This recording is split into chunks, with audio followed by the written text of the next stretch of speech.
ഗജരാജൻ തൃക്കടവൂർ ശിവരാജനെ കുറിച്ച് ആമുഖങ്ങളുടെ ആവശ്യമില്ല. മലയാളികൾക്ക് ആനപ്രേമികൾക്ക് എല്ലാം അറിയാം ആരാണെന്ന്. ഏതായാലും ദീപു, തൃക്കടവൂർ ശിവരാജന്റെ പ്രിയപ്പെട്ട പാപ്പാൻ നമ്മളോടൊപ്പം ചേരുകയാണ്. കൊല്ലം സ്വദേശി കൂടിയാണ് ദീപു. നമുക്ക് എന്താണ് ദീപുവിന് പറയാനുള്ളത്? തൃക്കടവൂർ ശിവരാജനെ ആരാധനയോടെ വിശ്വാസികൾ ഇങ്ങനെ ഉറ്റുനോക്കുമ്പോൾ, ആവേശത്തോടെ മലയാളികൾ ഒന്നാകെ സ്വീകരിക്കുമ്പോൾ, ഇത്രയും കാര്യങ്ങൾ നോക്കി നടത്തുന്ന പാപ്പാൻ ഒരുപാട് അനുഭവങ്ങൾ പറയാനുണ്ടാകും. ദീപു, എവിടെ പോയാലും തൃക്കടവൂർ ശിവരാജുവിന് വലിയ വരവേൽപ്പാണ്. ഗജരാജൻ ഒരുപാട് പട്ടങ്ങൾ ചാർത്തിക്കൊണ്ടാണ് ഇവിടെയും മലയങ്കീഴ് തിരുനടയിലും വരവേൽപ്പ് കൊടുത്തത്. എന്താണ് ഈ 4 വർഷം കൊണ്ടുള്ള മനസ്സിലാക്കിയ തൃക്കടവൂർ ശിവരാജു? എന്താണ്? നമ്മളെവിടെ പോയാലും ആൾക്കാർ നമ്മളെ അറിയും. പിന്നെ ആനയുടെ കൂടെ പോകുന്നതുകൊണ്ട് തന്നെ ഏത് സദസ്സിൽ പോയാലും ഒരു പ്രത്യേക സ്വീകരണമാണ്. ആന ഇത്രയും നാടൻ ആനകളിൽ ഏറ്റവും വലിയ ആന ആയതുകൊണ്ട് തന്നെ എവിടെ ചെന്നാലും ഒരു വിലയാണ് ആനയെ കൊണ്ട് ചെല്ലുമ്പോൾ. നാടൻ ആനകളിൽ ഏറ്റവും വലിയ ആനയാണ് ഇപ്പോൾ കേരളത്തിൽ നിലവിലുള്ളത്. കോന്നി ആനക്കൂട്ടിലെ ആനയാണ് ശബരിമലക്കാട്, അവിടുത്തെ ആനയാണ്.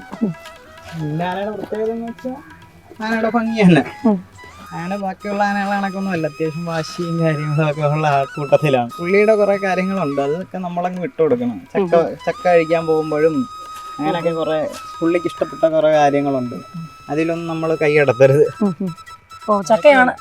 ചക്കയാണ് മെയിൻ. പോയി പുള്ളി തന്നെ എടുത്ത് തിരിച്ചു വരികയും ചെയ്യും. നമ്മൾ അവിടെ തന്നെ അവിടെ അമ്പലത്തിന്റെ പരിസരത്ത് തന്നെ കുറെ സ്ഥലങ്ങളുണ്ട് ചക്ക നിൽക്കുന്ന സ്ഥലങ്ങള്. അത് പുള്ളി തീറ്റ എടുക്കാനൊക്കെ പോകുന്ന വഴിക്ക് അതെടുത്ത് നമ്മളെ കൂടെ തന്നെ വരും. പുള്ളിക്കറിയാം എവിടെയൊക്കെ നിപ്പുണ്ടെന്ന്. പുള്ളി സ്വന്തമായിട്ട് പോയി എടുത്ത് തിരിച്ച് നമ്മളെ കൂടെ തന്നെ വരും. മറക്കാൻ പറ്റാത്ത അനുഭവം. അത്രയും ജനത്തിന്റെ ഇടയ്ക്ക് തിരുനക്കര.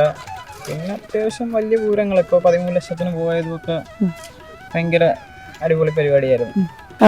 എന്റെ വീട് അടുത്ത് തന്നെ, അമ്പലത്തിനടുത്ത് തന്നെ. ഇത്രയും പൊക്കമുള്ള ഒരു ആനയെ ഞാൻ കണ്ടിട്ടില്ല. അതുകൊണ്ട് എനിക്കത് കാണുന്നത് വളരെ ഇഷ്ടമാണ്. അതുകൊണ്ടാണ് ഇത് കാണുന്ന ഒരു ആഗ്രഹം. അവിടെ പോയിട്ട് തിരിച്ചു വന്നതാണ്. പിന്നെ എന്തായാലും ഇതിൻ്റെ കൂടെ തന്നെ കാണും. കണ്ട് വെളുപ്പങ്കാലം വരെ ഉണ്ടാവും. നല്ല പൊക്കമുള്ള ആന, മസ്തകം, നല്ല മസ്തകം, അതുപോലെ തുമ്പിക്കൈ, നല്ല നീളമുള്ള തുമ്പിക്കൈ, അതിന് നല്ല ഒത്ത ഒരു ഐശ്വര്യമുള്ള ആനയാണ്. അതാണ് ഇതിനെ പ്രത്യേകമായിട്ട് കാണുന്നത് മറ്റു ആനകളിൽ നിന്ന് വ്യത്യസ്തമായി. ഞാൻ അവിടെ കടവൂർ അമ്പലത്തിൽ പോയി കണ്ടിട്ടുണ്ട്. ഈ ആനയെ കാണാൻ നല്ല രസമുണ്ട്, നല്ല പൂക്കവും നല്ല ഹൈറ്റും. പിന്നെ ഇവിടെ ഇതുവരെ വന്ന നല്ല ശാന്ത സ്വഭാവമാണ്. ഇതുവരെ വേറെ ഒരു പ്രശ്നം ഉണ്ടാക്കിയിട്ടില്ല. കാണാൻ നല്ല രസമുണ്ട്.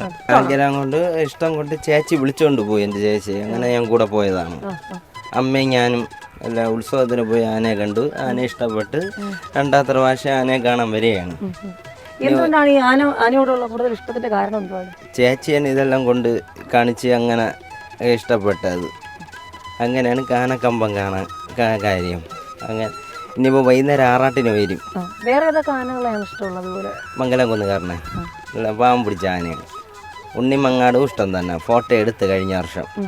പിന്നെ മലയങ്കീഴ് വല്ലവനെ ഇഷ്ടമാണ്. വല്ലവനെയാണ് ചേച്ചി കൊണ്ട് ആഹാരം കൊടുക്കാൻ വരും. മൊത്തത്തിൽ എല്ലാ ആനകളും ഇഷ്ടമാണ്.